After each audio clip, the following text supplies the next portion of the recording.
The house that wouldn't sell. For over 70 years, 41 Black Hollow Lane stood untouched. The lawn, though often trimmed by city workers, refused to green. The windows never shattered, but the curtains inside were always drawn, faded red velvet that seemed to bleed into the glass. Locals in the quiet town of East Darrow called it the waiting house. Every few years, someone tried to sell it. Realtors would list it with exaggerated optimism, charming fixer-upper, historic value, perfect for large families. And every time the same thing happened. Buyers walked in, and something walked out of them. Hope, clarity, in some cases, their names, until Mark Gallagher came along. Mark was not afraid of haunted houses. He prided himself on flipping difficult properties, the ones other investors called cursed or too far gone. When he saw 41 Black Hollow Lane, he saw potential. The low price didn't scare him. The empty property records didn't slow him down. The fact that the seller's name was only listed as EH, and that no one could trace who or what EH was, didn't matter. He bought it cash. On the first day, he brought his tools and stood in the dusty foyer, admiring the high ceiling and the dark oak staircase that curled like a spine into the second floor. The house was silent. Too silent. Not the silence of emptiness, but the silence of something waiting to speak. As he explored the rooms, he noticed something odd. Every mirror in the house was gone, as if someone had taken great care to remove all reflections. Yet the walls where they had once hung bore outlines, sharp, darker rectangles surrounded by lighter paint. In one bedroom, he found a single dusty photograph nailed to the wall. It showed a family of all dressed in black, staring blankly at the camera. Their eyes were wrong, too focused, as if they saw more than the lens, as if they saw him. That night, Mark stayed in the house. He brought a sleeping bag, a flashlight, and the confidence of someone who didn't believe in ghosts. At 2:13 a.m., the back door opened. Not creaked, not slammed. Opened. Mark grabbed his flashlight and moved through the hall. The door was swinging gently on its hinges. He walked to it, closed it slowly, and locked it. Just as he turned away, he heard it again. Click. The lock turned by itself. The next morning, Mark told himself it was the wind. Old houses did strange things. He brushed it off. But the next night, the same thing happened. Only this time, he heard something else. Whispering behind the walls, too faint to understand, too close to ignore. He began hearing the whispers during the day. He began seeing things that weren't there. A boy's shadow at the top of the stairs, a woman's reflection in the bathroom sink when he washed his face, though no one stood behind him. The town stopped responding to his calls. His emails bounced back. The realtor's number was disconnected. Even his bank couldn't confirm the wire transfer he had made. It was as if his name had never existed in the first place. He tried to leave. The door didn't open. He smashed a window. There was nothing outside but blackness. He stood in the foyer, staring up the staircase, where the whispering was now louder. No words, just urgency. He turned slowly. Something was standing on the landing. Not a person, not a shadow, but something that knew him. And the house at last was no longer silent.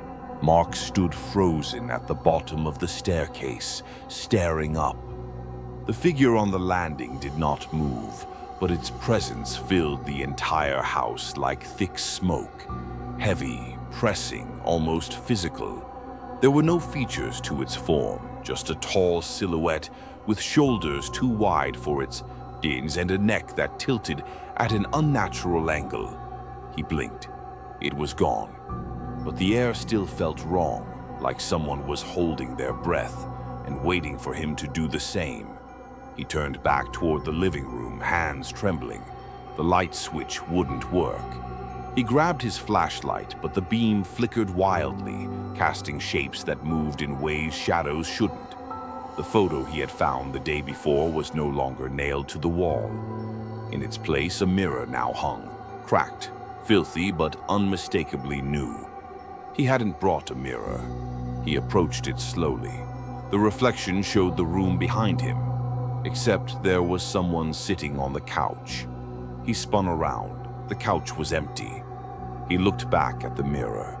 Still there.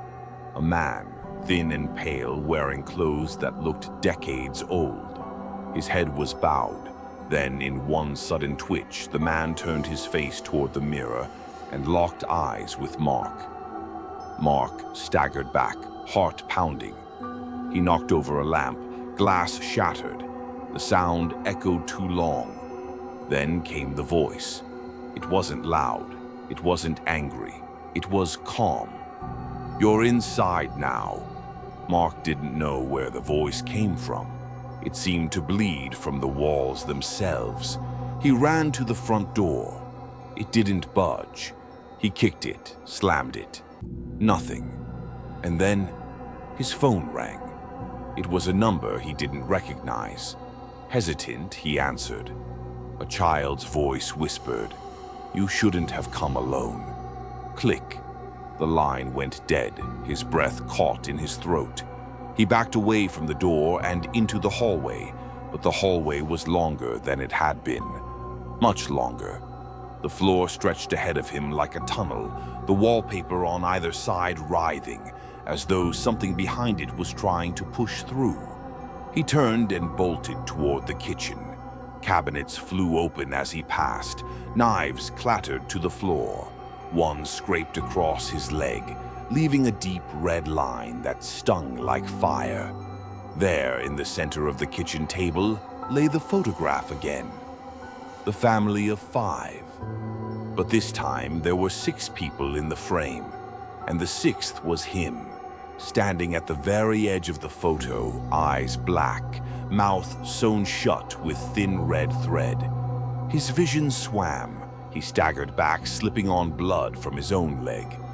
Above him, from the 2nd floor, he heard footsteps. Slow, steady, coming down the stairs. Then the whispering stopped. The entire house fell silent. Mark stayed on the floor, blood warm against the cold tiles, ears straining against the silence. The footsteps had stopped, but something was waiting. He reached for his flashlight. The beam was weak now, almost useless, flickering like a dying heartbeat. He forced himself up, limping toward the hallway again, but the space had changed. What was once a narrow corridor was now wide, unfamiliar, and lined with doors. None of them had been there before. Each door was slightly open, revealing slivers of rooms beyond. Some looked normal, others impossibly wrong. One was filled with water, sloshing gently though the floor was dry. Another had walls made entirely of mirrors, all reflecting Mark at different ages, child, teen, adult, old man, blinking in and out like bad reception. He closed his eyes and whispered to himself, "Wake up, just wake up." A door slammed shut behind him. Another creaked open. Mark turned slowly. At the end of the hall stood the woman from the reflection, the one he had seen in the bathroom mirror. This time she wasn't a blur. She was clear, real, wearing a long black gown soaked at the hem. Her skin was pale, her eyes wide and lidless. She didn't walk. She floated, inches above the floor. In her hand, she held the photo, torn in half. "Do you want to know why the house won't sell?" she whispered, her voice like wind through broken glass. Mark couldn't answer. His throat locked, his vision blurred again, but not from fear this time. from the blood. The cut on his leg was deeper than he thought. The hallway swam before his eyes. The woman reached out and touched his chest with one bony finger. Images exploded in his mind. A fire, screaming children, a locked attic, something ancient buried in the basement, a ritual interrupted, a deal broken. The house hadn't been waiting for just anyone. It had been waiting for him. He collapsed. When he awoke, he was no longer in the hallway. He was lying on a bed in one of the rooms he hadn't entered, walls made of peeling wallpaper, a ceiling fan spinning without power, and on the dresser, a mirror. His reflection wasn't moving. He sat up slowly. The room felt heavy, as if the air had weight. The mirror watched him, and then it blinked. Mark froze as the mirror blinked. His breath caught in his throat. The reflection smiled, a slow, cruel smile that didn't belong to him. The room darkened suddenly, shadows crawling up the walls like living ink. The ceiling fan's blades slowed until they stopped, but the cold breeze it stirred lingered, cold enough to raise goosebumps. The mirror's surface rippled like water. The smiling reflection reached out with a hand, its fingers stretching toward the glass as if trying to break through. Mark's own hand instinctively reached out too. His fingers brushed the glass. A shock ran through him, sharp and electric, and he was pulled forward. Suddenly, Mark was no longer in the room.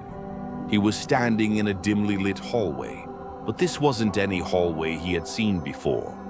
It was narrow and claustrophobic, with walls made of rotting wood, stained with dark blotches that looked suspiciously like dried blood. Whispers echoed around him, coming from every direction. Some were pleading, others screaming, all drowned in despair.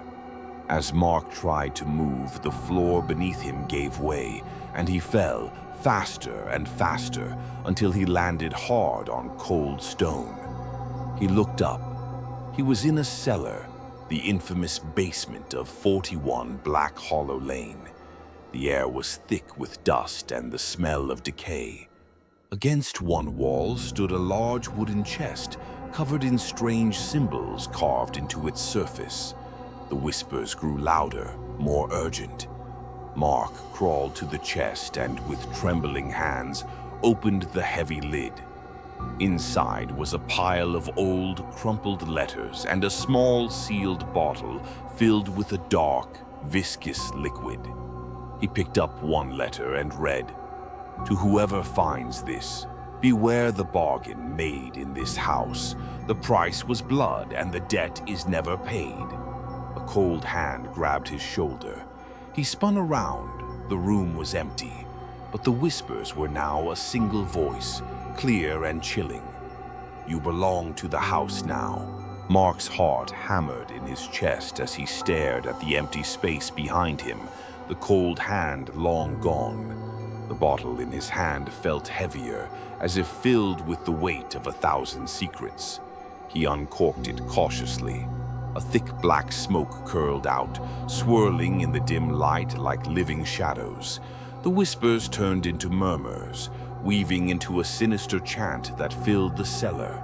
The letters slipped from his trembling fingers, scattered across the stone floor. Suddenly, the chest slammed shut with a deafening bang. The walls seemed to pulse, closing in on him. Mark stumbled backward, desperate to find a way out, but the cellar stretched endlessly in every direction, an impossible maze of darkness. From the shadows, the pale woman appeared again, her eyes burning with cold fire. "You sought the house, Mark," she said softly, "but the house sought you first." He screamed, but no sound came out. His reflection in the bottle shimmered, revealing not himself, but a man long dead, trapped within the house's cursed history. The walls whispered one final warning. The debt must be paid, and then silence.